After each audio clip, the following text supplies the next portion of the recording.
yang ria rasanya bila kita bersama.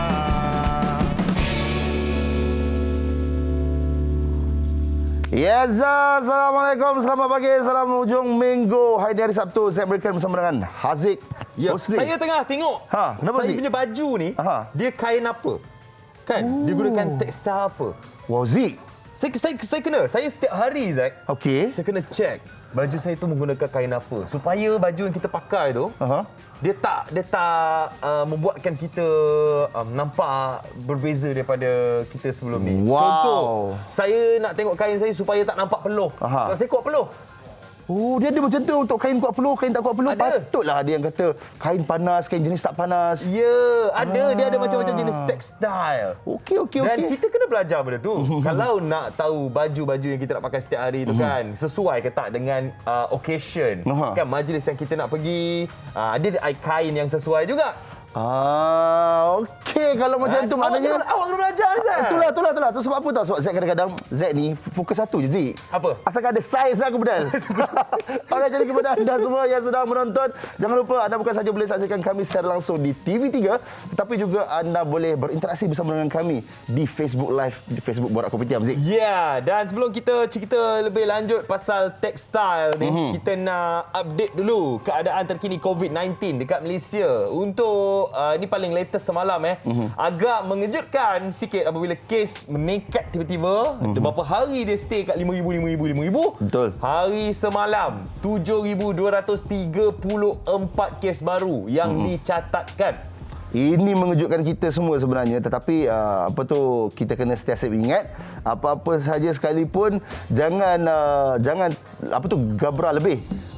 Relax dulu, kita santai dulu, terus jaga SOP. Ada sebab. Ada sebab yang berlaku benda-benda begini, kita serahkan kepada pakar, semoga kes makin turun dan sebagainya. Baik, itu berkenaan update terkini COVID-19. Sekarang ni kita nak kongsikan kepada anda info cuaca. Baik, sekarang ni cuaca tidak menentu. Pagi hujan, tiba-tiba boleh terik. Sekarang ni kita lihat di Georgetown. Mana ni? Ipoh ke Shah Alam? Mana satu? Dia bercakap apa tu? Okey, kita start dengan Kuala Lumpur dulu lah. Selalu memang start dengan Kuala Lumpur. Okey. Tiba-tiba tadi terkejut start dengan Georgetown. Itu lah. Okey, kita pergi ke Kuala Lumpur dulu. Untuk hari ini dijangka ribut petir. Hari ni apa? 5 Februari Betul. Di Seterusnya Shah Alam pun juga dijangka ribut petir juga. Selepas itu kita ke Ipoh. Ipoh pun ramalan cuacanya ribut petir. Lepas ke Ipoh, ke Georgetown. Georgetown pun ribut petir. Rata-rata di belah-belah utara ni ribut petir, termasuklah dengan Alostar, Zik. Ya, juga dijangka ribut petir. Banyak tempat yang dijangka ribut petir. Dekat Arau pun dijangka ribut petir hari ini. Di Kota Baru, Kelantan. Ni cerah. Kota Baru cerah sama dengan Ganu, makan nasi dagang kat ikan apa. Kuantan ribut petir balik. Ribut petir balik Kuantan. Di Johor Bahru pula cerah. dijangka cerah. Dan kalau kita tengok dekat Bandaraya Melaka pun dijangka cerah. Di Seremban balik kepada ribut petir balik. Dan di Kuching, Sarawak juga dijangka ribut petir. Dan yang terakhir di Kota Kinabalu, Sabah dijangka cerah untuk hari ini. Itu adalah ramalan kajian cuaca lah. Betul. Kan?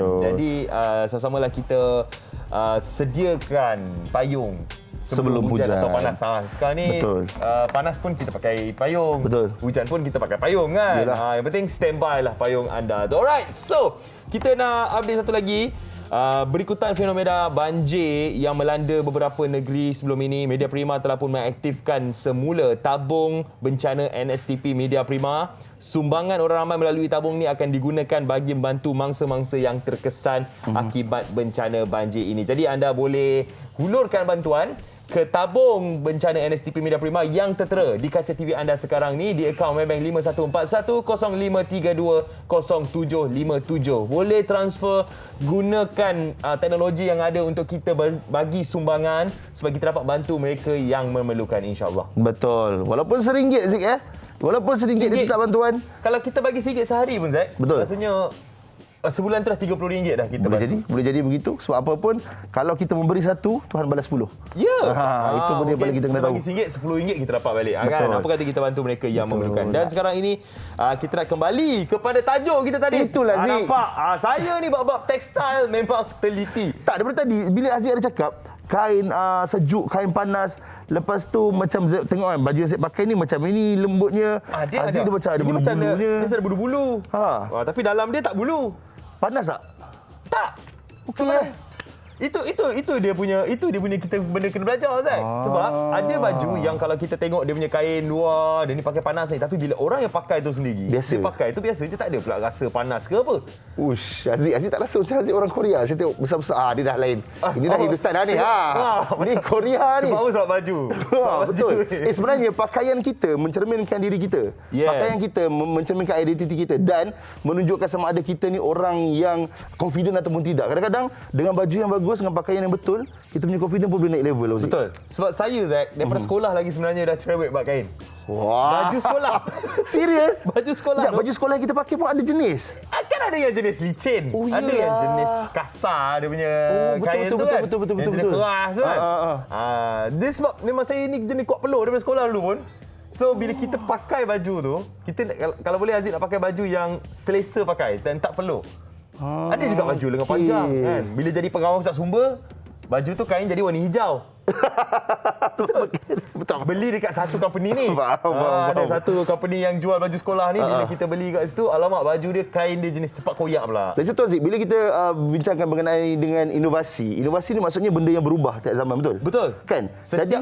Setiap masa kan. Dari dulu kita ada baju-baju tradisional. Betul. Kalau kita tahu Betul. kan, baju-baju yang kain tradisional ni dia agak tebal. Yelah dulu mana ada pollution. Betul. Kan dulu tak adalah panas terik, tak ada potong apa? Balak ke kayu-kayu kan, pokok-pokok. Maknanya panas tak macam sekarang. Betul. Sekarang panas sangat. Kita tak boleh nak pakai baju tradisional tu setiap hari. Sebab panas. Z suka poin-poin yang Aziz sebut ni. Z baru teringat balik. Betul, waktu sama kita sekolah Saya dulu. main keluarkan je poin tu. Kain baju sekolah pun banyak. Seluar pun ada yang seluar licin, ada yang seluar keras dan sebagainya. Baru teringat kan. Itulah yang kita nak bincangkan kejap lagi. Betul. Dan mungkin anda tak kenal kain-kain ni. Kita nak kongsikan bersama dengan anda satu trivia. Betul, trivia kenali pelbagai jenis kain. Let's Jom. go. Kain adalah tenunan atau jahitan yang boleh dibuat daripada pelbagai jenis bahan. Ada yang bersumberkan bahan semula jadi, selulosa ataupun bahan sintetik. Antara jenis kain yang selalu digunakan adalah jenis krip. Sejenis kain nipis dan lembut daripada sutera dengan permukaan yang menggerutu, mudah dijaga dan tidak berkedut. Ia dihasilkan melalui teknik alternate S dan Z twist di mana benangnya dipintal dengan kesan berkerut. Fabrik krip ini bersifat jatuh, senang untuk dibentuk, fabrik yang selesa dan tidak panas.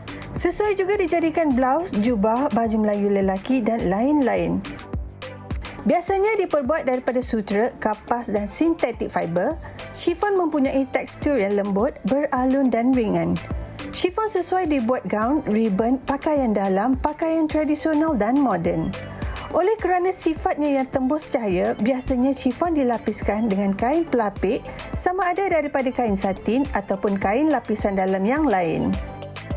Organza pada asalnya merujuk kepada tenunan polis nipis, kain yang diperbuat daripada filamen berterusan ulat benang sutra. Dalam era fashion moden, banyak organza ditenun daripada gentian filamen sintetik seperti nylon dan polyester. Tetapi kebanyakan organza yang bergaya ditenun dalam sutra. Salah satu jenis kain yang tertua digunakan oleh manusia adalah kain jenis kulit. Sehingga sekarang ia tetap menjadi pilihan terutamanya untuk pembuatan jaket, kasut, beg dan macam-macam lagi. Walaupun kulit lembu adalah jenis kulit haiwan yang paling popular digunakan untuk kain ini, namun hampir semua haiwan boleh dijadikan fabrik ini, daripada kulit buaya hingga ke ikan pari. Sebenarnya banyak lagi jenis-jenis kain atau fabrik yang diguna pakai dan ada di pasaran. Nak tahu? Kenalah tonton Borak Kopitiam hingga akhir rancangan. Betul Aziz. Kan? Betul. Ada bila tengok-tengok macam ni yang teringat apa yang Aziz katakan tadi tu, ada kain macam kain tudung licin, ada yang Kain tudung keras. sekolah. Kalau tudung ingat sekolah. lagi kain tudung sekolah tu ada kain yang licin. Betul. Ada kain yang keras. Lepas tu tadi waktu trivia tu kan, ada salah seorang daripada tim produksi kita ni kata, Zack tahu tak, abang dulu zaman 70-an baju sekolah kain guni. Tu zaman keras. dulu? Macam Tebal kan? Tebal. Tapi boleh pakai sebab Boleh cuaca pakai. masa tu. Betul. Tapi Jadi cuaca itu sekarang panas betul. Macam-macam cerita yang kami boleh kongsikan kepada anda, pengalaman dan sebagainya daripada tim produksi daripada Haziq sendiri, Zack sendiri. Bagaimana pula dengan anda? Kongsikan dengan kami di ruangan komen di Facebook. Macam-macam lagi kita nak berborak dengan anda. Kita Ya, kembali betul lah. selepas Sambil itu ini. kita baca lah nanti. Oh, nak baca komen sekarang? Anda. Belum lagi. Belum lagi. Nanti komen anda punya kain. Mungkin ada favourite kain. Kalau Yeah. buat baju raya ke. Betul. Kalau buat baju sekolah ke. Baju-baju guna anda kegunaan harian ke. Anda suka pakai baju macam mana. Boleh komen dekat Facebook Borak Kopitiam, okey? Betul. Apa-apa pun kita rehat dulu. Kembali selepas ini di Borak Kopitiam.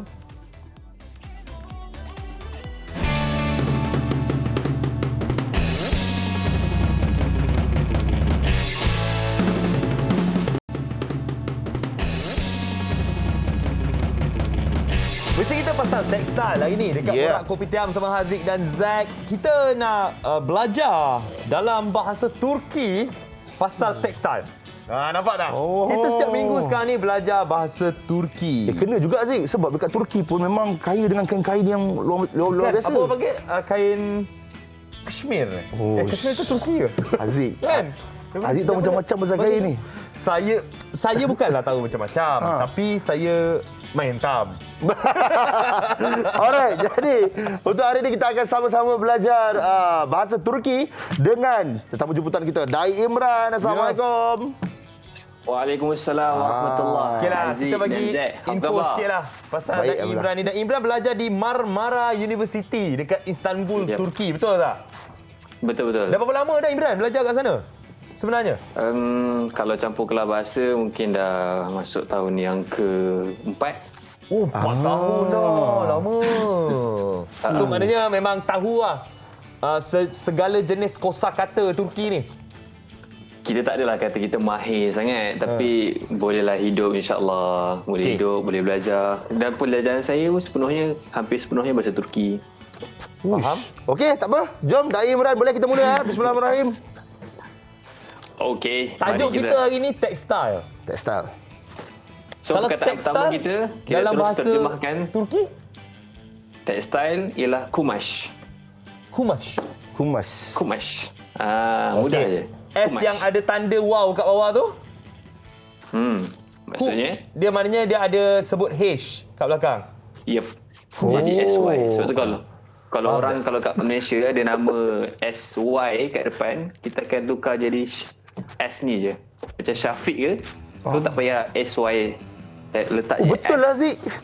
So maksudnya kalau nama kita Syafiq, kita tak payah letak SYA, tak payah. Kita letak S dengan yang wow kecil macam Aziz kita tadi. Kalau Zack American kan, nak tukar jadi Jesh American. Betul lah Aziz. Kalau tak wow je kat Betul bawah. lah Aziz. Kunci dia hantam saja. Ya. Alright, seterusnya. Ni nak tanya Imran. Janganlah ni biasa isteri-isteri boleh pakai ni. Jangan lupa angkat kain. Ni jangan lupa Kalau angkat kain. mak-mak nak berletir kan, mak-mak nak berletir dekat Turki kan. Kalau kita cakap, kau pergi angkat kain tu. Jangan lupa angkat kain. Kalau kat Turki macam mana cara dia berletir? Kalau kita kata jangan lupa angkat kain, kita cakap çamaşırı kaldırmayı unutmayın. Kau try? Çamaşırı kaldırmayı unutmayın. Syah. Çamaşırı Çamaşırı Çamaşır kaldırmayı unutmayın. Dah macam bahasa India. Salah Syamashri Okey. Kaldırmayı. Çamaşırı Çamaşırı kaldırmayı Kaldırmayı unutmayın. Çamaşırı Unutmayın. kaldırmayı unutmayın. Okey, Zack try dulu. Çamaşırı Çamaşırı kaldırmayı unutmayın. Okey, I yang tak ada titik tu maknanya sebutan dia macam E. Wow, Aziz keren banget ini anak. Keren. Çamaşırı kaldırmayı unutmayın. Wow, Aziz. Betul. Perfect. Maksudnya yang I yang tak ada titik tu dia punya sebutan dia macam E sikit Dia memang E. Dia memang bukan macam. easy. Dia memang E. Aziz dia macam ni makan vitamin C. Saya je. negara Turki. Alright, okay. So, akan masyarakat kadar mayu unut mayan. Macam tu lah. Okay, seterusnya. Aziz. Kalau kita nak tawar-menawar lah. Imran, berapa harga semeter kain ni? Okey, kita tanya berapa meter. Meter dalam bahasa Turki sama juga metre. Metre. Buku maşın, metre fiyatı nedir? Dapat. Buku masin Buku masin, metre, Fiyatı? nedir. Nedir. Nedir. Oh, sebab dia ada Tapi titik. Dir tak payah. Oh, Okey, buku dir tak payah pun tak apa. Dir tu dia terlalu formal sebenarnya. So kita sebut buku maşın metre fiyatı ne? buku masin metre fiyatı ne? Buku Malaysian Metre Fiatene. Apa maksud ne? Ini. Ne itu apa? Apa? Okay. Buku Malaysian Metre Fiate Net. Fiatene. Oh. Fiat. Buku Malaysian Metre Fiat. Fiatene. Kalau betul-betul nak bercakap dia macam mana? Macam mana intonasi dia? Okay, kita dengar Imran? orang Turki sebut macam mana kan? Imran. Basic kita cakap je buku Malaysian Metre Fiat ne. Ataupun kita cakap buku Malaysian Metre si ne kadar abi macam tu. What in the world? Macam dalam cerita hantu yang hantu Turki tu. Apa cerita? Apa Sachin? Okey, Ini kain jenama apa, Imran? Okey. lebih Nama kurang. dalam bahasa Turki marka. Marka. Oh, kalau Penang marka tu lain. Marka. Buku Malaysian. Itu Tapi je nama. Imran nak tanyalah. Kita nak cakap apa dia? Buku Malaysian ni apa? Kain ini Kain ini. Kumas tadi kita belajar. Kumas tu kan textile tu. Okey, kumas. Okey. So perkataan asal kat situ aja. Buku Jadi Malaysian kita nak cakap. Markasen ni dia. Markasen ni. So kalau kita nak cakap ini kain jenama apa, so kita cakap buku Malaysian Markase Nadir. Itu tapi agak formal. So kita cakap je buku Malaysian Markase Oh, buku Malaysian Makassar Oh, dah boleh dah ni. Jalan-jalan Ni. Istanbul ni. Ni jenama apa ni? Macam tu. Kalau Okey, macam ini kain jenama apa? Oh, ini kain cotton. kain cotton. Ini kain cotton. So kita cakap bu kumash pamuklu. Pamuklu tu cotton. Betul, Imran? Betul? Pamuklu tu Kumash cotton. pamuklu. Buku Mash Pamuklu. Buku Mas Pamuklu. Buku paling Mas senang. Pamuklu. Ush, Zik, kalau kita belajar ni Zik, pergi Turki, bawa balik kain banyak Zik. Yeah. That's why saya nak hadiahkan awak kain batik. Okey, so macam mana? Okey. Kita Macam nak mana? hadiahkan kain batik. Batik kita tak boleh terjemah. Batik kita tak terjemah. So Dia tak batik batik. akan maintain. So kita cakap sana batik kumasha verdim. Sana batik Kumasha Verdim. Ush, thank you Zik. Saya betul-betul menunggu ni Zik. Ada. Sana batik Kumasha Verdim. Kumasha Verdim. Imran, saya nak tanya, untuk kita jadi expert dalam bahasa Turki ni, cara pembelajaran dia macam mana? Sebab kita tahu kalau bahasa Arab ni kita ada nahwu saraf dia, kita kena tahu perkataan-perkataan dia, maksud dia kerusi apa, buah limau apa. Macam Turki, adakah dia macam tu? Kita kena hafal perkataan-perkataan dia.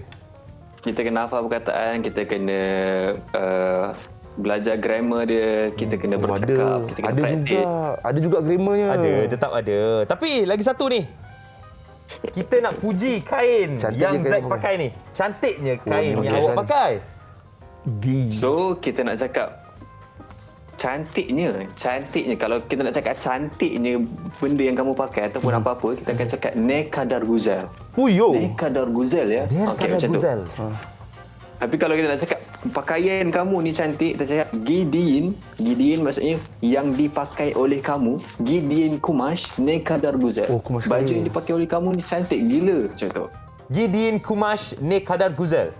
Sehari ni kita boleh sebut dekat kita punya FM ni kadar guzel, dia cantik hari ni. Boleh tak? Kalau Ne kita, Kadar Guzel. kita nak cakap dekat wanita tu cantik pun boleh pakai ni kadar guzel. Ne Kadar Guzel. Boleh juga. Boleh ni juga. kadar Sebab guzel. Guzel tu dia macam cantik je kita cakap guzel. So, kalau Guzel. kita kata ni kadar guzel, cantik je. Okey dah, macam tu tadi ibarat dia. dekat S yang ada wow kat bawah tu ada kena tambah Shish.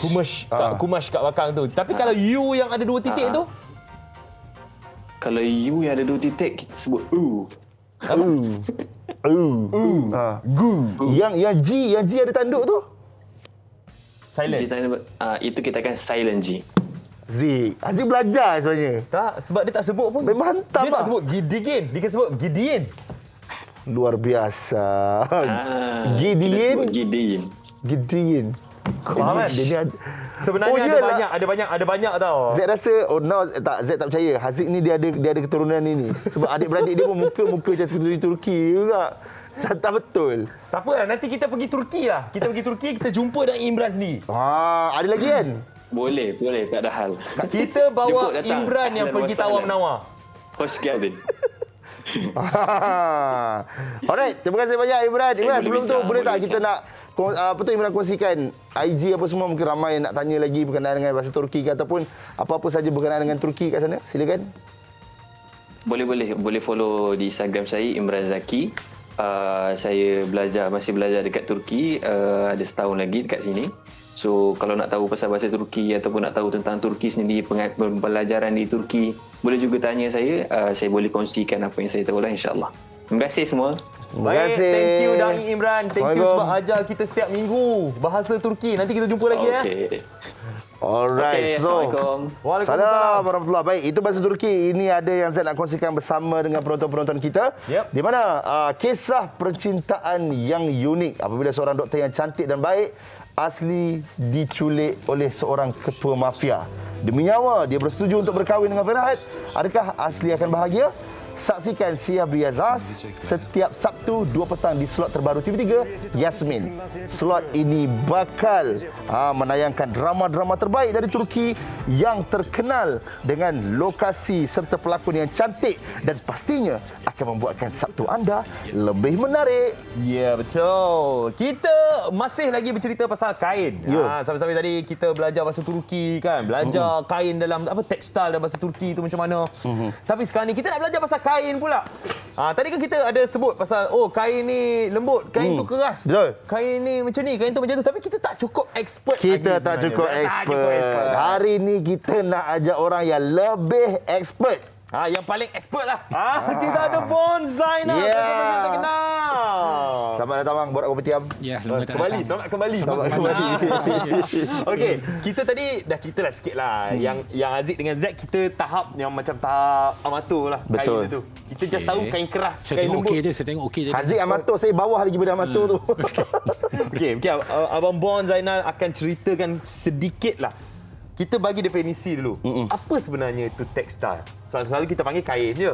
Tekstil tu pula? Okay, tekstil ni ikutkan kalau ikut pronunciation lah. Tekstil tu tekstil Malaysia ni.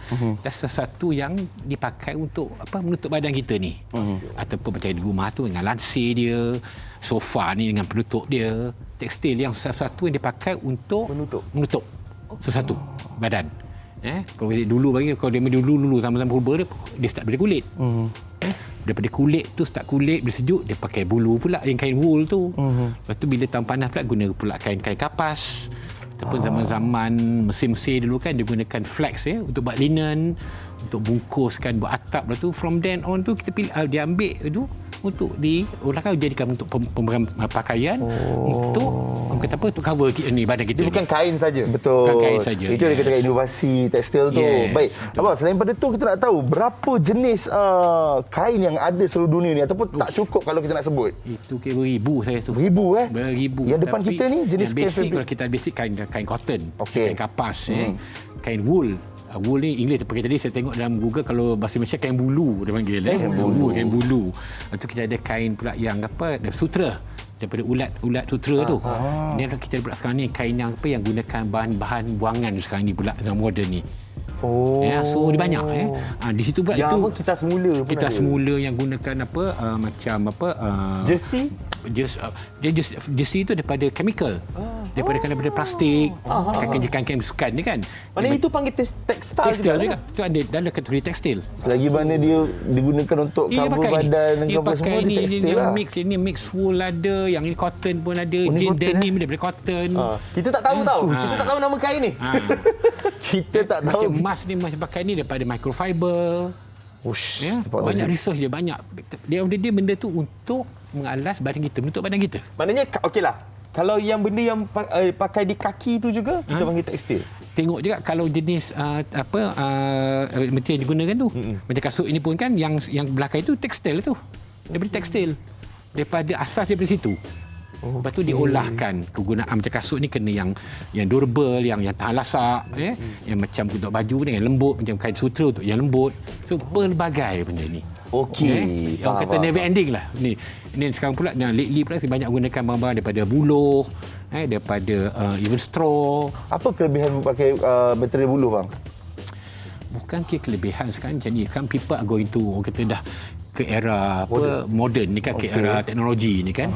Memanglah sekarang ni pun ingat tak, sekarang macam dulu orang sekarang makan dah ada orang yang apa tak makan daging, vegan. So betul. dah tak nak lah kata membunuh banyak kambing bibiri apa sebagainya itu, dan from that kambing bibiri tu dah gunakan untuk wool. Dan kulit dia guna untuk bahan-bahan contoh untuk beg sebagainya tu. So kat situ, so by doing that kita kena ikut era tu jugalah.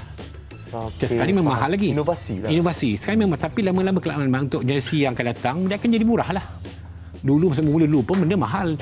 Kalau kulit apa-apa kulit ke apa ni, kain bulu kan kambing biri-biri. Kan dibuang kulit, disiap kulit tu, dia tenunkan balik. Proses dia banyak. Betul. Jadi kita nak kenal lah kain ni kan. Kita nak kenal tekstil yang ada di depan mata kita ni. Okay? Kita nak belajar dengan Cikgu Wan Zainal. Cikgu Wan Zainal. Cikgu sekarang ni lah. Okey, kain apa yang ada depan mata kita ni? Now, I just bring the basic. Contohnya macam ni kain cotton. Saya bawa kali kuning biar nampak sikit. Inilah baju sekolah. Kain cotton. Baju sekolah kain cotton. Tapi cotton pula ada macam jenis kain kapas ni. Ada yang kapas tulen. Pakai sedap tapi berkedut. Macam ni dia kapas ni, dia mix dengan polyester, so tidak berkedut sangat. Again, ni senang gosok kan? Senang gosok. Kegunaan dia terpulang pada orang kata pembeli tu, siapa nak memakai tu.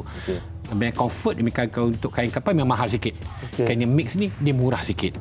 Ini satu kain kapas. Kain kapas ni kalau pakai perlu nampak maksud macam mana dia punya. Yes, perlu nampak. Tapi kalau kita yang kurang yang berpeluh ni pakai yang kain mix. Kain mix mana? Yang macam ni lah, dia macam ni, dia mix. Macam ni dia macam linen cotton campur. Linen ni daripada tumbuhan flax, daripada pokok. Zaman Mesir dulu tu, gunakan ni untuk negeri tropika. Pakai linen ni, satu dia berkedut tetapi pakai dia sejuk. Okey. Ni boleh jadi bedsheet juga ni rasanya. Tapi bedsheet berkedut keras. Kalau baju linen selalu kena starch kan. Biar nampak dia. Ingat baju kan orang pakai yang baju lengan pendek. Banyak sekarang pakai kan. Yang baju linen tu, tapi dia keras atau dia berkedut. Tapi memang melambangkan luxury lah orang kata. Kain linen cotton. Sikit lah nak pakai ni, linen cotton. Linen atau linen cotton. Baju Melayu buat pakai ni nampak mahal sikit kan ni? Tapi berkedut. Berkedut lah. Okay, kita dua ni kita tak sini. Yang ini kain jenis kain wool. Kain bulu kain wool gunakan untuk kambing bibiri daripada mostly pada binatang lah. Kain bulu ada yang pure wool, ada yang juga mixed wool. Terpulang kepada pembeli. Kalau pure wool memang mahal. Sampai kalau coat suit terkena beribu. Sampai ada yang sampai puluhan ribu. Ini kalau yang mix ni ada yang campur dengan polyester, dia kurang kedut, dan juga kain ni juga dia durable, dia tahan pakai. Kita pakai selalu pergi kita ada dry clean, dia basuh, tahan pakai. Dan yang ini base dia denim. Kita pakai jeans pakai ni. Blazer ni kan? Jeans kita pakai ni. Base dia. Base tapi dia design. Boleh buat dua belah. Wah, dia design. cantiknya Robi. Ini kadang pakai untuk majlis apa award ke anugerah kan, nak pakai nampak. Boleh pakai yang dalam ni. Dalam pakailah yang ni ada design sikit. Yang ini pula ini teknologi baru ni. Kain mix wool tapi dia punya wool dia tak banyak. Campur polyester, campur juga lycra. Kain ni dia memberi. Ini wool dengan mix lah. Ini cotton mix. Cotton mix. Yang ni dia tambah wool mix. Ini kerana trend sekarang kan pakai jaket slim, slow slim. Kain ni memang sesuai sebab kain ni dia memberi. Mengikut badan lah. Mengikut badan, yes. Okey, Zat. Ni sesuai ni untuk kita ni, Zat. Sesuai, yes. Macam lebih pada untuk saya ni sih. Ambil. So, Abang Zainal kata kain ni untuk awak. Tiba-tiba bagi. Ini memang kain wool tulen. Daripada teli. Kain ni mahal. Ini buat kurta sih. Boleh buat kurta ni kan? Boleh tapi tebal sikit. Tebal sikit lah. Last kali yang ini kat saya bawa ni kain daripada teknologi Jepun. Sampin. Cotton, ini baju. Baju bukan sampin. Ini kain teknologi Jepun dicampurkan juga banyak pada selulus dan juga even bahan-bahan tumbuhan tau. Dia buat ni di Jepun kain ni. Ini saya dapat kain ni 4-5 tahun dulu. Kain ni sedap dipakai. Boleh buat kimono ni bang? Tak boleh. Ini macam baju casual, baju batik casual kita pakailah untuk casual. Ni untuk kita letak jadikan jaket yang nipis tu. Ada boleh juga macam kimono style, yes. Yang jaket oversize. Oversize. So kata dia kain ni banyak. Yang penting pemilihan yang betul, yang kadang jangan tertipu. Okeylah. Kain-kain ni juga macam tadi Abang Zainal cakap ada kain daripada sutera. Sutera lelaki tak boleh pakai. Tapi ada juga kain-kain lain yang lelaki tak sesuai pakai. Tapi perempuan sesuai pakai. Ada juga yang perempuan tak sesuai pakai, lelaki sesuai pakai. Mungkin Cara tu bang. Dia simple je. kesesuaian dia. Dia kalau wanitanya, kalau untuk wanita dia selalu pakai macam mana? Kain warna-warna yang lembut. Kain macam mana? Tak tahu. Warna-warna yang lembut, yang berbunga-bunga, yang ada flora fauna. Itu normally untuk kain wanita. Warna-warna pun warna pink, warna baby blue contohnya. Tapi lelaki ni kena opposite lah. Kalau perempuan tu pokok-pokok apa kata flora fauna, lelaki maybe nampak apa macam kata batang pokok tu lah. Tengkorak tu. Nampak kasar. Yes, nampak kasar dia punya dia punya design tu untuk mencedahkan kata dia ego dia tu. Itu saja. Tapi tak salah, polis tak tangkap nak pakai baju berbunga pun tak apa. Boleh Tengoklah, je. Boleh je. Macam yang berjamah pakai ni macam saya punya kain dia. Lain sikit. Tapi Tapi now ni satu scene saya ni. Ada satu artikel kita dengar di luar tu, pembaca lalu dengar terms gabardine tau. Apa gitu? Gabardine. Kalau spelling dia Gabardine. Gabardine. Okey, now banyak orang jumpa saya, ni kain gabardine. Kain gabardine saya bukan kain. Kain gabardine ialah jenis tenunan dia. So lepas ni orang kena faham di luar sana gabardine ialah jenis tenunan, bukan jenis kain.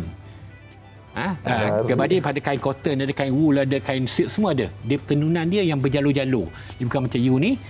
Macam saya pakai ni, dia berjalur-jalur sikit ya. Contohnya macam ni, dia jalur halus. gabardine ni jenis tenunan, dia bukan kain. Bukan jenis kain. Itu kaedah tu.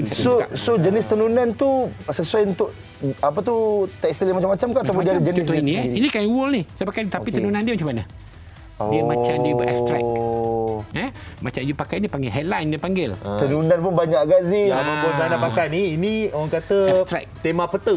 Tema peta, tema kemo tak kira lah. Kita kata. Dia ada camouflage pun. Macam ni lah dia punya ni. So, banyak pemilihan, kita kenalah bijak membeli. Okey. Kalau yang sesuai dengan cuaca dan keadaan Malaysia. Okey. Banyak di pasaran sekarang ni, tak kira daripada designer tailor juga, kita carry banyak panggil kalau kain tropika, kain tropical. So, tropical wool, linen memang untuk orang di cuaca tropika kita ni. Kain cotton, kain kapas ya untuk cuaca kita ni memang sesuai dipakai. Itu memang dia three main meter yang dan lain macam-macam. Sekarang ni kita ada rayon, kita ada pula apa yang mix polyester dan kain yang berjenama, macam-macam ada. Banyaknya ni. Masa saya kahwin dulu, ataupun masa raya, saya pernah pakai baju kain Dutch ni nama. Dutch ya. Tebal lah. Kain dia macam satin berkilat untuk baju nikah kan. Dia Melayu kan. Baju tu. Jadi agak berpeluh, agak tebal. Kain macam tu semua daripada keikutkan secara kasar kain daripada chemical, daripada bahan kimia. Dibuat gantian tu dijadikan kain. Memang ada sesuai dipakai, durable, tapi kadang tu cakap panas lah. Kena standby lah kan. Ada bentuk tak apalah. Ada kadang-kadang rasa bulu-bulu kan. Bulu gerak macam gatal-gatal. Itu kena kain linen. Setiap orang tak sesuai pula. Pemakai pula kadang tak semua orang susah pakai certain material. Kadang sedikit gatal-gatal, kadang ada chemical. Gatal-gatal lah, kadang ada rashes, kadang rasa tak selesa je. So again, pemilihan kena tepat. Terima kasih bang. Luar Lepas biasa ilmu hari ni. Setiap kali nak beli baju, kita tengok dulu kain apa. 10% dia tu. 10% itu dah dia. Lagi. Ada tenunan pula tadi masuk tu nak pening. Banyak benda lah kita kena belajar. Dan kita kena particular sikit bab ni sebab ialah kita nak pakai hari-hari. Betul. Kan? Kita nak penampilan kita tu kita nak tunjuk kat orang. Macam contoh kita membeli dekat ada orang adalah beli menang memakai ya. Kalau kau nak beli tu beli yang tulen. Kalau kita mampulah. Kalau tak mampu, terimalah apa seadanya. Kan? Tapi yang penting kita kena tahu apa dia kain ni. Satu contoh ya, kalau nak tahu kain tu tulen ke tidak, contohnya kain kapas, kain sutra ataupun kain daripada wool. Bila kain tu bakar kain tu, kalau bau dia macam bau rambut, itu kain tulen. Macam mana bau rambut? Lepas tu kena tangkap macam mana? Bau rambut tu macam mana? Wangi bau rambut ke macam mana tu? Dia bau rambut dia ada macam bau masing-masing bau dia lah. Bau rambut. Tapi kalau kain tu bila dibakar dia macam dia melekat kerat, itu kain polyester lah, kain daripada chemical lah. Daripada plastik. Itu kena ketulinan dia. Okey. Terima kasih banyak Abang Bon. Sama-sama. Bang, saya nak abang kongsikan Instagram kepada penonton-penonton kita. Mungkin nak follow ke apa ke. Silakan. Okey, follow biasalah. Boleh follow Instagram saya, tetapi yang penting sekali nak beli lepas ni, kalau beli saya pun mewakili designer Malaysia ni, Bumiputera Designer Association, Malaysia Designer Association. Kami juga mengharap support, belilah barangan buatan Malaysia. Itu yang penting sekali. Harus support. Itu penting. Ya, kita terus support designer di Malaysia. Terima kasih Abang Zainal. Sama-sama, Yang thank memang you. kita tahu, wow, semua baju-baju dia cantik-cantik belaka. Betul. Terima kasih, Abang. Teringin nak pakai baju Abang Zainal. Nanti kita pakai lah sekali. InsyaAllah. Alright. InsyaAllah. Dan kejap lagi kita ada pula nak cerita pasal kain tradisional. Betul. Kain tradisional dia lain sikit. Lain sikit. Tapi apa pun, sebelum itu kita rehat dulu. Kembali selepas ini di Borak Kopitiam.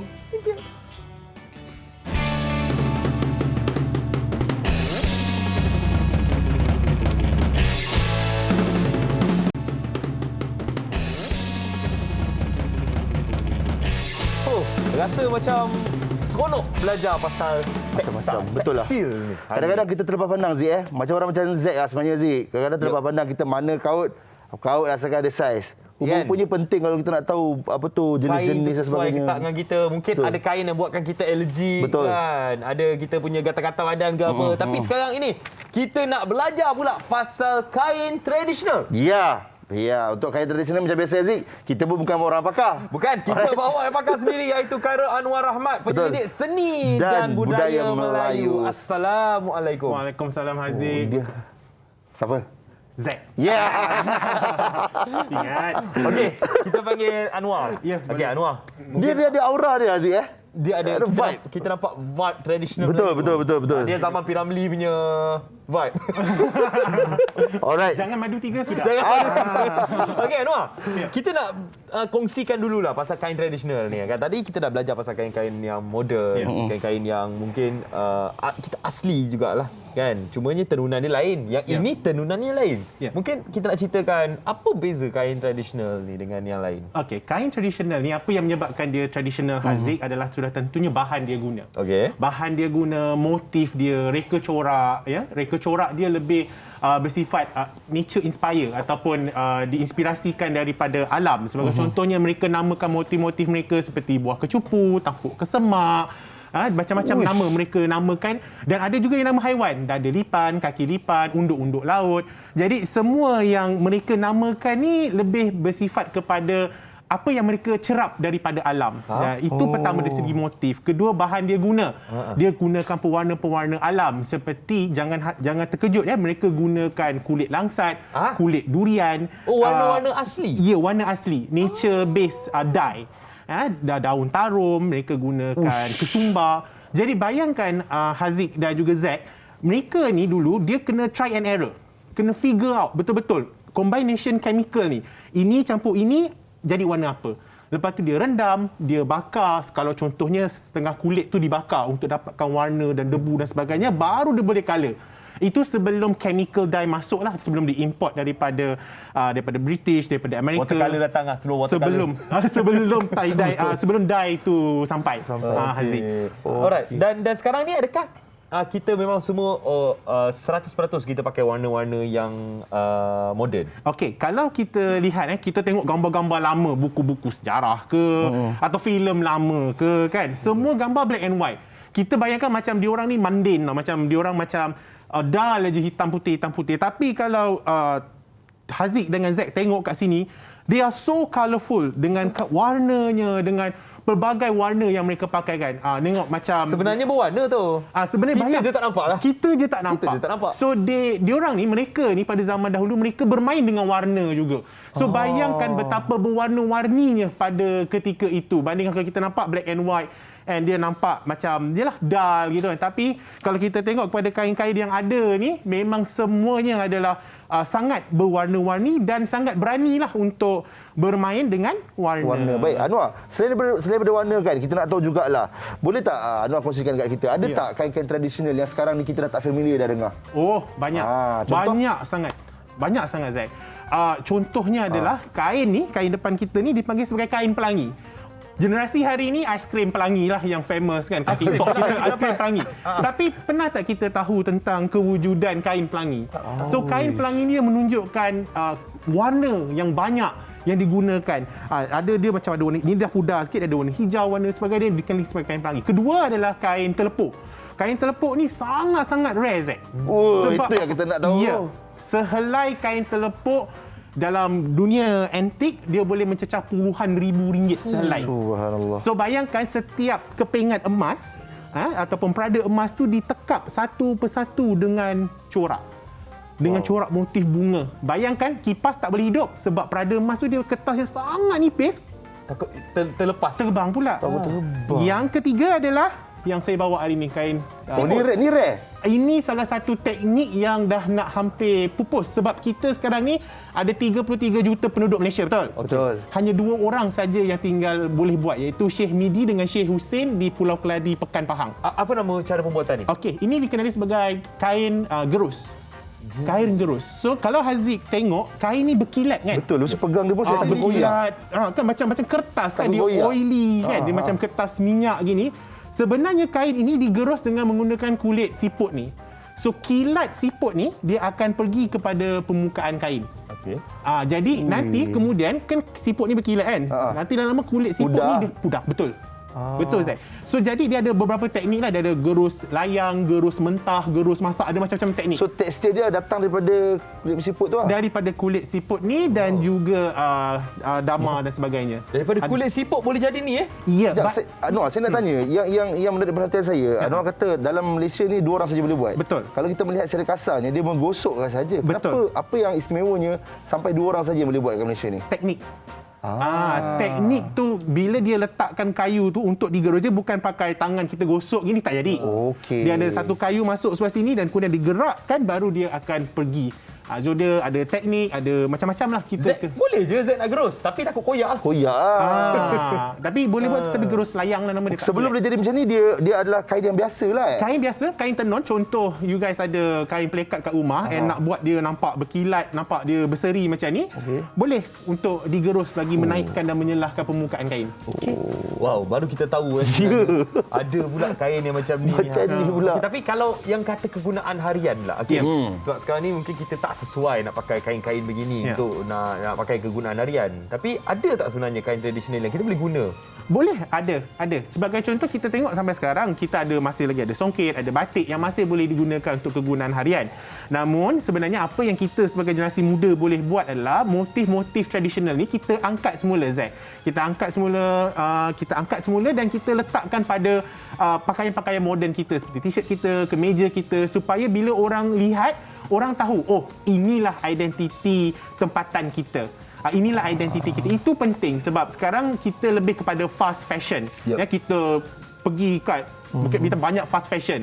So end up kita buang dan kita tu. Tapi dulu mereka hargai setiap pembuatan kain ni ada semangatnya, ada ceritanya dan sebagainya. Ini Anwar saya suka sebab Anwar kata dalam setiap kain ni ada semangatnya, ada ceritanya. Bagaimana pula dengan dulu? Adakah pemakaian tu melambangkan individu tu ke macam mana? Atau wanita lain ke, lelaki pakai jenis lain ke? Benar, setiap majlis semestinya setiap majlis dia akan pakai pakaian tertentu. Kalau contohnya dia siram tabal untuk kumpulan-kumpulan raja, kalau dia dia sebagai raja sehari untuk majlis kahwin, sudah tentunya dia ada pakaian-pakaian istimewa tertentu. Namun demikian, sarung adalah universal.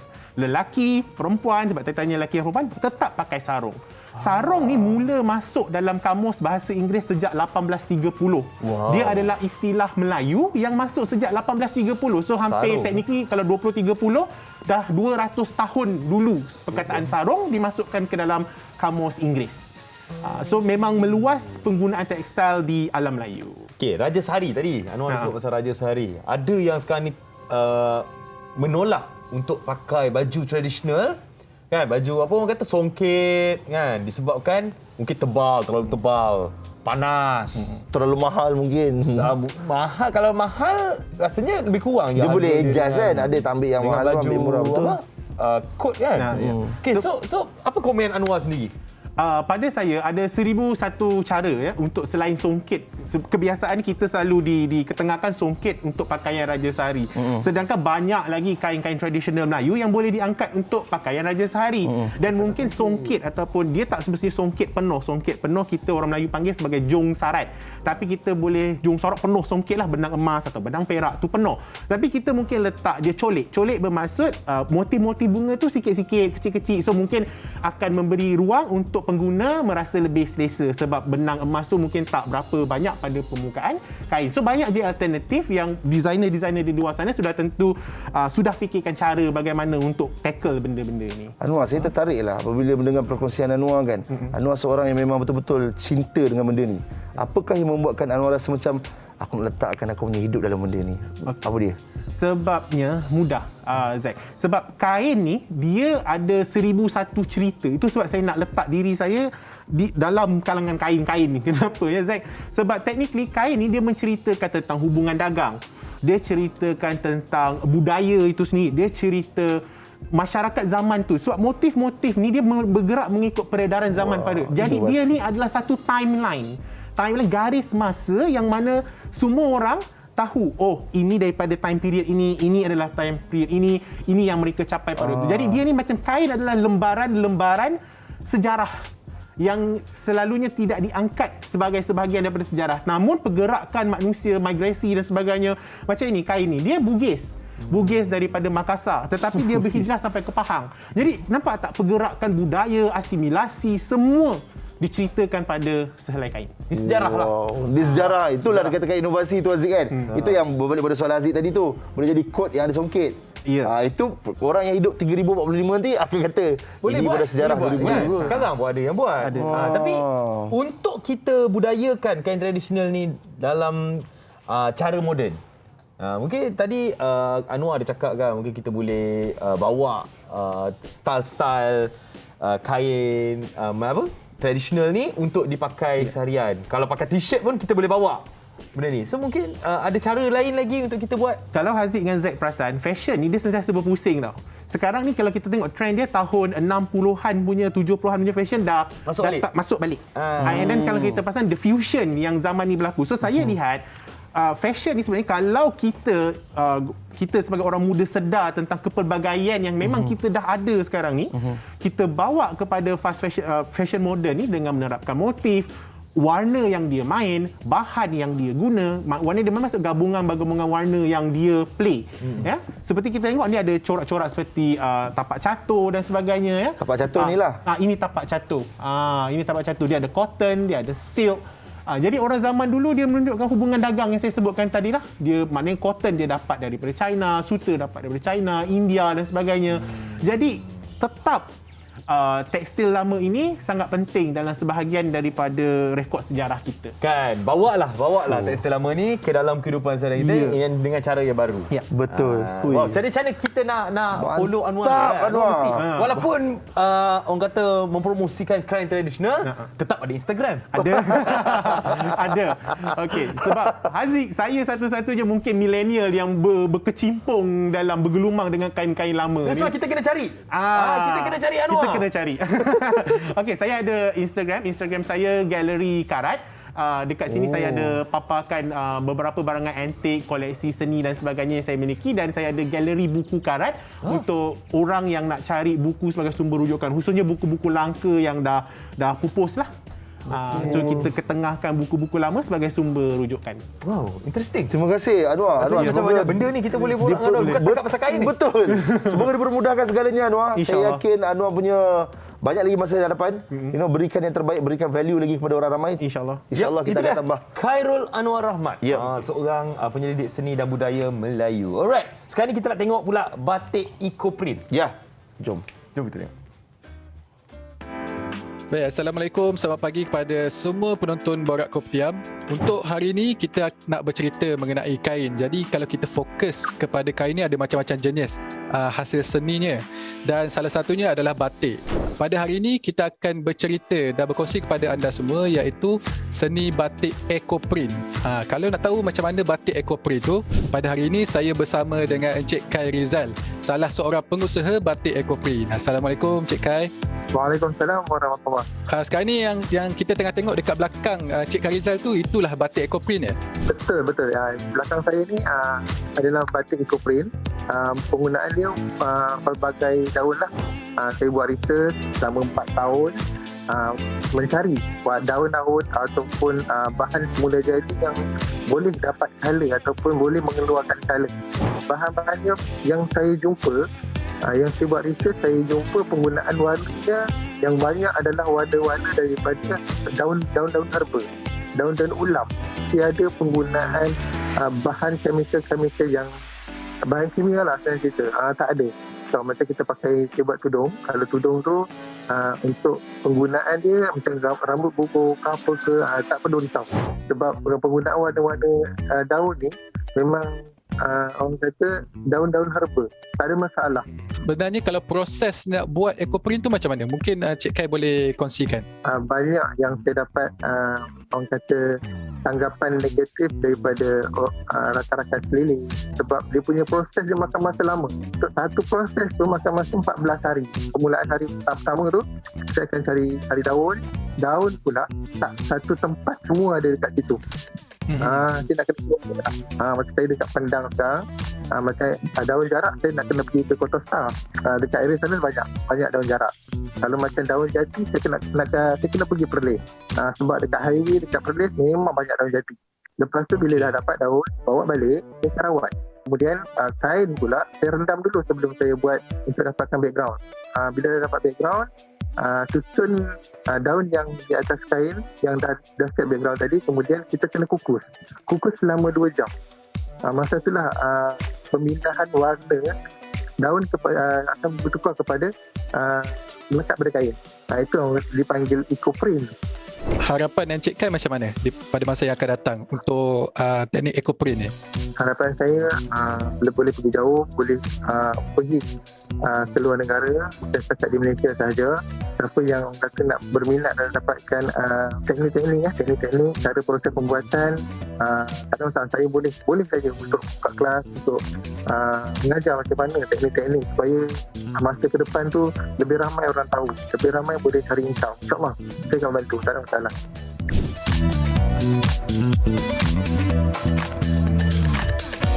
Ya, itu dia.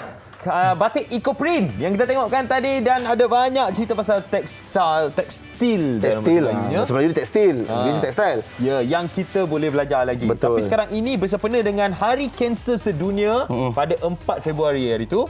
Kan hari ini semalam lah kiranya. Hari ini dah 5 Februari. Hari ini kita nak bersama dengan seorang cancer survivor. Betul. Kan? Tapi sekarang dapat tahu pula ada kanser lain. Kes kanser yang sama juga. Okay, kita borak lah. Kita borak lebih panjang dengan Navi Indran Pillai, iaitu penghidap kanser. Hai, apa khabar? Hello, hi. Kita panggil Navi lah. Ya, boleh. Okey, Navi. Zack dengan Zack. Saya tadi dapat borak sikit je dengan Navi. Kita cerita pasal permulaan Navi menghidap kanser. First kali dapat tahu adalah kanser payudara. Itu bila? So, saya first dapat tahu kanser payudara bila saya 22 tahun. So, I think that is 2013 lah. Dapat tahu kanser payudara stage 3. Stage 3 lah. Stage 3 tu kira macam dah? Dia ada 4 stage. Okay. So, stage 1 dia okey lah, masih awal lagi. Stage 2 pun dia macam middle lah. Dia tak awal, tak lewat. Stage 3 dengan stage 4 dia agak lewat lah. Okay. Tapi stage 3 dia masih tak lewat sangat. Boleh dirawat? Stage 4 pun boleh dirawat. Tapi dia memang dah dia merebak ke organ-organ lain. So stage 3 tu dia tengah merebak. So dia macam dia ada scientific behind dia punya cancer lah. So cancer tu dia macam mana dia rebak through your bloodstream. So bila 2013 Navi berasa dapat discover benda tu stage 3 dan journey sepanjang tu mungkin Navi boleh kongsikan. Dan bila yang tarikh dan tahun yang Navi rasa macam okay, I'm a cancer survivor. So actually bila dah start tu saya memang tak tahu apa kanser tu apa, sebab saya kan umur 22 tahun. So saya tak tahu yang apa tu kanser. Kita dapat tahu kanser daripada tengok gambar like wayang and all these movies on TV kan. So kita tak tahu. And dekat the movie semua dia orang akan cakap kanser tu dia terus mati. Kan? So kita takut lah. Memang tak ada chance. So kita takut. Apa tu kanser? So bila saya dapat tahu yang saya dapat kanser tu, saya macam oh my god, am I going to die? Like memang that's my first thought lah. My first thought dia macam Ni, That's your reaction. Yeah, my reaction tu memang I like, oh, am I gonna die? Tapi as like I went through semua, dapat rawatan daripada pakar kanser semua, then I dapat tahu actually kanser tu boleh rawat. Sama dia zaman sekarang, dia memang teknologi memang advance. So kanser tu dia memang boleh dirawati. Yang kita tak tahu macam mana nak dapat rawatan tu, kita kena pergilah check. Ada banyak source, IKN, ada government hospital, ada juga private hospital yang boleh tolong. Tapi yang masalah sekarang dengan orang tu, masalah because it's expensive kan, banyak duit. So bila banyak duit, orang tak mampulah nak bayar sebab dia beribu-ribu. Kos tinggi. So dan rawatan advance boleh dapatkan di private saja. Okay, that's what cost sangat tinggi. Kalau ni insurans mungkin tak ada masalah. Yeah. So insurance memang also something memang very important lah. You know, kena ada. Alright.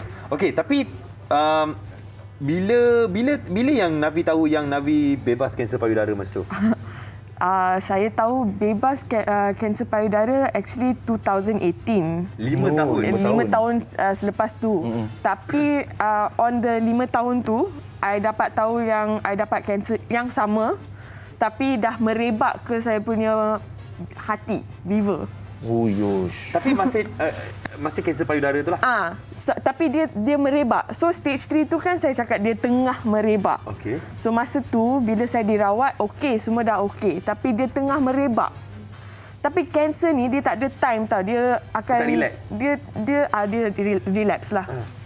So dia takkan cakap dengan dia, okey, so saya akan datang tahun pertama, tahun kedua, dia takkan cakap. Dia tak tahu. Dia just datang je anytime. So like for me, dia ambil masa like 5 tahun lah to come back. 2018 tu. Maksudnya baru tahu yang macam bebas kanser, tiba-tiba datang balik. So selalunya kanser kalau you nak bebas kanser, dia ambil masa 5 tahun lah. So dia bagi macam checklist lah. Okay, first year, second year, third year, fourth year, fifth year, baru pakar kanser akan cakap, okay, you bebas. Tapi on the 5th year saya pergi buat macam saya buat lah yearly check up semua. So on the 5th year nak buat lah sama yearly check up, dapat tahu yang saya ada kanser tahap keempat, stage 4, yang merebak ke saya punya liver, hati ya. Liver dengan saya punya backbones lah, tulang belakang. So tahun 2018 lah. 2018. So dapat tahu, so saya pergilah kemo lagi sekali. So saya dah buat kemo yang pertama kali tu, saya dah buat kemo. Saya tak ada rambut semua. Macam memang nampak sakit. Ya, satu side effect lah. Side effect dia macam you akan tak selera makan, then you akan sakit badan, then rambut semua gugur. So selepas tu kena pergi lagi sekali. So saya memang macam takut lah kan. Lagi sekali saya kena gugurkan rambut kan, semua tu. The side effects memang teruk lah. Tapi lepas tu dia memang your life akan tukar. Sebab you akan tengok you punya life macam second chance tau. You akan dibagikan macam chance kedua. Saya dapat chance kedua, ketiga, banyak kali kena relapse tau. So when you look at it, saya memang macam value saya punya kehidupan saya. Ya. Okay. Tapi kalau kita cakap pasal how you keep positive, kan? Keep positive bila kita dapat tahu sikit kita kena pun kita dah sedih and down. But you, I tengok daripada kat bilik makeup kita borak, kita tengok you senyum, kita bercakap you positive, and how you keep bangkit, kan? And positif dengan cabaran, dugaan yang you dapat ni. So memang susah juga nak keep positif kan. Kalau katakan yang benda kecil pun, for example you fail dalam exam kan, you rasa sangat kecewa, you rasa sedih, you rasa macam why am I not doing well dengan my exam. Saya dah study, saya dah belajar betul-betul tapi masih tak. So keeping positif ni memang susah. You know, kalau you nak sedih, senang nak sedih, nangis, sedih. Tapi kalau nak positif tu susah. Tapi bila you ada willpower, macam mana nak cakap dengan bahasa Melayu? Willpower. Kemahuan yang bersungguh-sungguh. Ya. So dia macam you akan fikir you punya happiness. Your sendiri kena keep going lah. You know, sebab you punya kehidupan kan, dia takkan stop. Dia akan pergi je. Macam time. Dia tak ada stop tau. Dia tak ada berhenti. You kena setiap kali kena pergi. Bangun pagi, pergi buat. Nak tanah kena lalui juga. Betul. Ya, betul. So you kena, kalau you nak gembira, kalau you nak happy, you kena pergi juga. You kena buat. Kalau you sedih buat, memang waste of time kan. You like rasa macam, tak nak buat lah, tak nak buat. Then you, dalam bahasa Inggeris dia cakap procrastinate. You know, then you procrastinate. Then you become lazy. You duduk dalam rumah, you sedih. So saya memang macam selalu pergi kerja. Saya bekerja tau. Saya bekerja. Maknanya buat seperti biasa? Buat seperti biasa. You anggap kanser tu macam flu. Okay, satu flu. Okay, kena. So what you must do, you kena treat yourself kan, you kena rawat diri sendiri. So you rawat diri sendiri, you take care of your mental health. Paling important sekali, paling penting sekali your mental health lah. Memang is very very important. Your mental health. Jaga mental health, baru your physical health dia akan bagus. Saya ada kawan juga yang menghidap kanser, kan? Tapi apa yang saya tengok kagum dengan dia adalah yang macam dia keep positif and orang di sekeliling dia juga. Yeah, very important. I think orang yang sekeliling dia, especially family dengan friends, your wife, your husband, semua kena memang supportive lah. Ada banyak kes yang dia punya, kalau wife dia menghidap kanser payudara, the husband akan macam tinggalkan sebab tak boleh handle dia punya pressure, semua tak boleh handle. So yang tu memang really kesian lah, sedih. Sebab dah lah dia kena pergi rawat, buat rawatan kanser memang susah. Dan lagi pun kena tinggal pula. Kena ditinggalkan. Masa yang sangat, crucial. So memang kesian jugalah. So whenever I meet this kind of patients, bila saya temu patients macam ni, saya memang rasa, saya memang bertuah lah dapat saya punya family, saya punya partner, semua dia memang supportive gila. Memang supportive.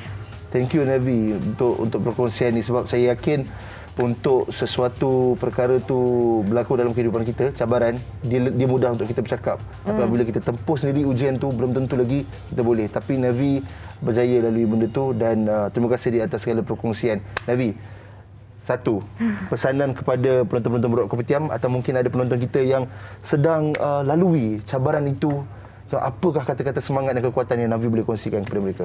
Okay, so saya nak cakap, dia dalam bahasa Inggeris, what doesn't kill you only makes you stronger. Yes, that's it. Simple. What doesn't kill you makes you stronger. Wah, saya menyanyi. Alright, Navi. Dia terfikir lagu tu. Okey, tapi apapun, share IG. Saya sebenarnya banyak benda lagi nak borak dengan Navi. Betul. Apa kata Navi bagi nama Instagram? Mungkin kita boleh borak-borak kat Instagram. Boleh ikut saya, Navi Indran Pillay. Saya ada dokumen semua journey saya. So ada dekat IG highlights lah. So boleh tengok saya pergi kemo semua. Masa saya rambut gugur semua, memang dekat Instagram lah. Semua ada? Semua ada. Alright, tapi kalau boleh saya tanyalah, untuk yang sekarang ni, last dapat tahu 2018, sekarang dah macam mana dia punya keadaan? Keadaan okey, manageable lah, boleh dirawati. Tapi saya dapat tahu saya relapse lagi sekali. Tahun 2020 dan 2021, dia dekat saya punya kepala. Otak. Kepala. Dia berimpak lagi. Ya, dekat otak. Tapi yang positif, yang the good side, dia dapat dirawati dan sekarang saya okey. Alright. Ya, kita akan doakan untuk Navi terus okey. Terus okey. And yang mana juga mengidap kanser. Yeah. Kita doakan anda pun okey dan dapat kuat. Amin ya Allah. Baik, kita rehat dulu. Okey, kita minum-minum dulu, tenang-tenang, relax. Kita kembali selepas ini di Borak Kopitiam.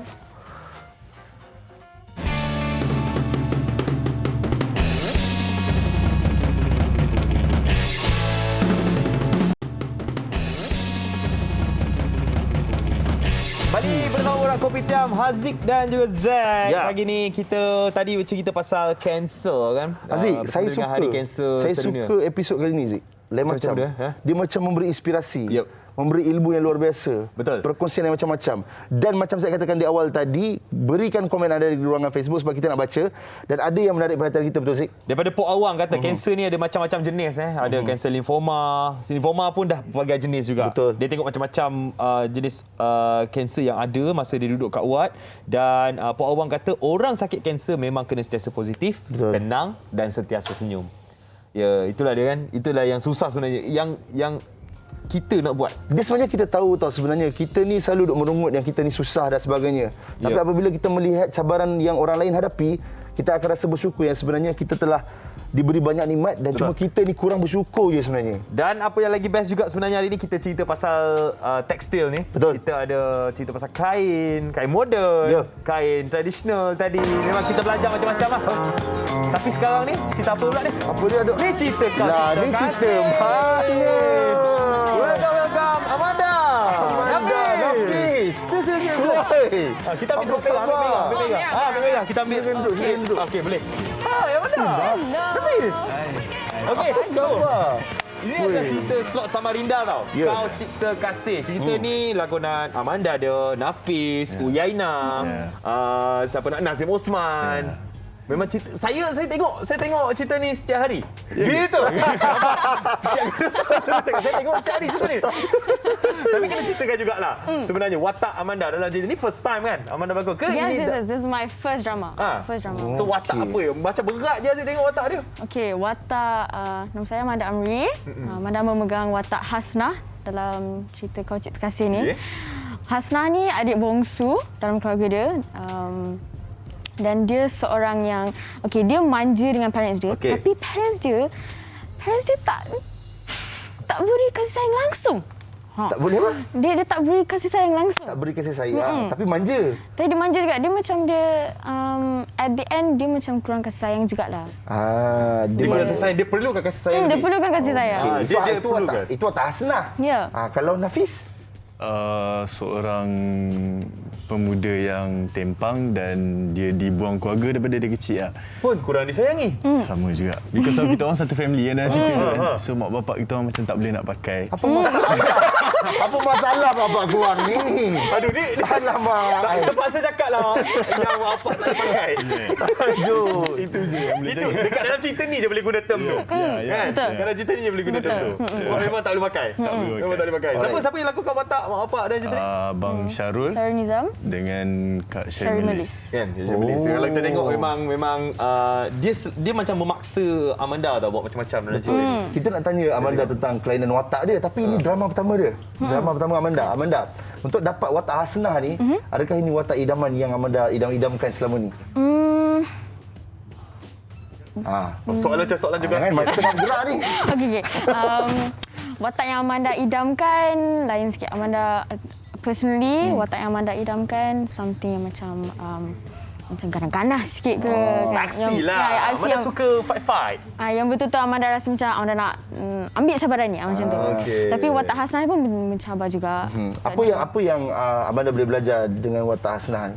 Okey, watak Hasnah ni dia manja, dia manja. Bapak dia tak sayang dia. Lepas tu dia manja dengan kakak dia. Tapi kakak-kakak dia pun diorang keluar rumah kan. Kak Ijah dari rumah sebab dia kena tu dengan ayah dia. Kak Ramlah pun dia pergi study overseas, dia pergi asrama.